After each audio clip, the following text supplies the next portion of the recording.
All right, so this goes show the dangers of over 100+ mile pit maneuver. It's crazy, man.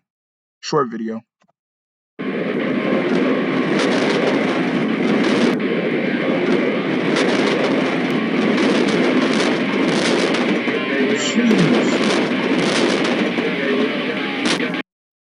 Anybody that knows about this, do they know if the officer came out clean? Like, what's up? What happened with it? It probably for sure some injuries.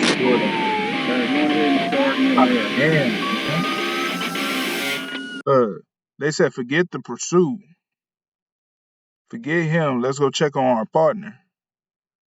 But that could be dangerous because what if homeboy sitting there got a, you know what I'm saying? For some reason, they always come out clean and they're able to walk and stuff. What if he had something on him? Just saying. Oh my goodness. Catch you on the next one.